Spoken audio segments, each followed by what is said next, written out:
Hi friends, ఇవాళ మనం మన ఆంజనేయ స్వామికి ఏ రోజుల్లో ఏ నైవేద్యాలు పెడతారు, ఆయనకి అతి ప్రీతికరమైన నైవేద్యం ఏంటో ఈ వీడియోలో మనం తెలుసుకుందాం.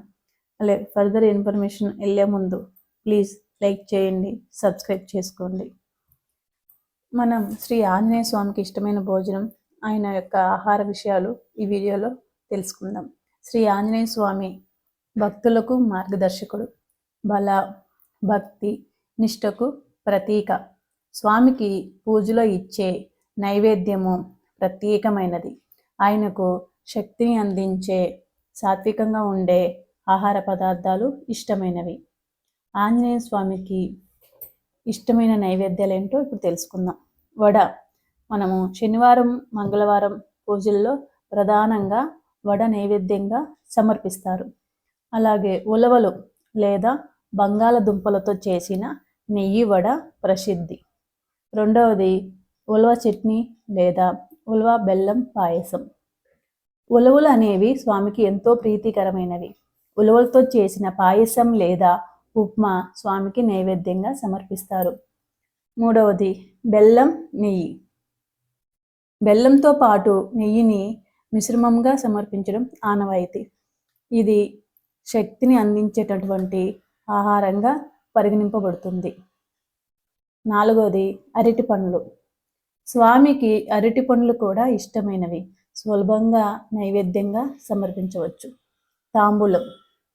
భోజనం అనంతరం తాంబూలం ఇవ్వడం ఆనవాయితీగా ఉంది. ఆరవది ఆకుకూరలు లేదా తులసి దళాలు.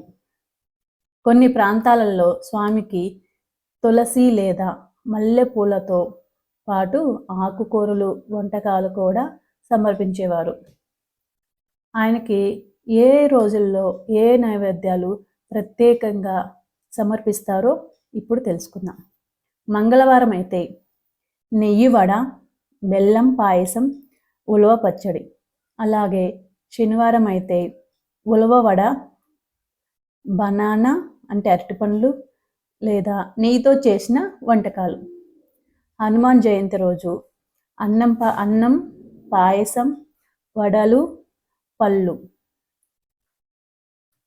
విశేషంగా చెప్పాలి అంటే హనుమాన్ స్వామి బ్రహ్మచారి కావడంతో మాంసాహార పదార్థాలను అంటే లేదా ఉల్లి వెల్లుల్లి వాడకుండా నైవేద్యంలో మనము పెట్టాలి.